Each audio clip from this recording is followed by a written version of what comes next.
कसं गाव हा आवाज बसलो बघ त्रास येतो होईल ग तुझा आवाज बरोबर होईल आज स्पर्धा त्या तालुक्याच्या गाव्या कसं आवाज बरो जाताला घे गोदे तू कसं होत ना त्या सगळं आम्ही बघतो तू एक काम कर ना हळदीचं दूध पी ना आणि मी आयुर्वेदिक गोळे आणते ना ते पण खाते तुम्ही तुका सुंठ आणून देते अहो पहाटेपासून सगळा करून झाला तरी आवाज फुटणार नाही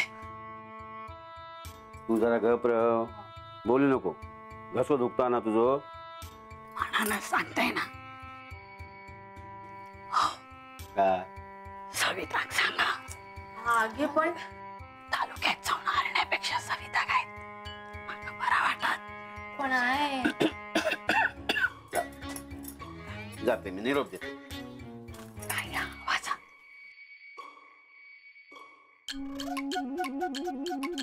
मास्तर अरे आबा तुम्ही हा तुझ्याशी जरा बोलूच आम्हाला अहो मग निरोप पाठवायचो ना मी येईल असते तुमच्याकडे नाही माका काय वाटलं तू प्रॅक्टिस घेत असशील म्हणून मीच येलय बरं सविता खया सविता आता काय कपडे वाळत घालता बरं ते का सांग त्या ना स्पर्धेसाठी तालुक्यात जाऊचा लागा का हो पण ता कोण गाताला तर आज ठरणार होता ना हा बैला पण गोदाचा आवाज बसलो काय म्हणा आता तुकाच मेहनत करत्या अख्खो गाव तुझ्या पाठीशी या आणि गोदान माका सांगितलं ना तुका जिंकूचा हा त्याच्यासाठी मी प्रयत्न करीनच आबा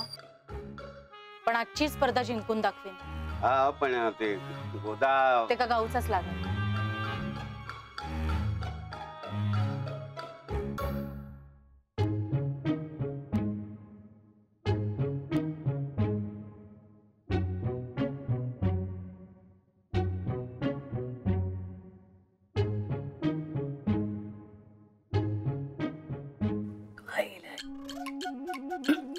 तुझ्या घराकडे गेले होते आणि त्यांनी सांगितलं नाही की तू स्पर्धेत भाग घेणार नाही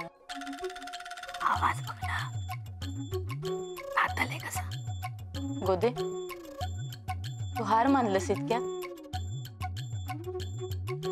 सविता तू गाताय ना स्पर्धेत भाग घेते माझी काहीच हरकत नाही हा भाऊ पण माझी हरकत आहे ना आजची स्पर्धा होऊकच होईल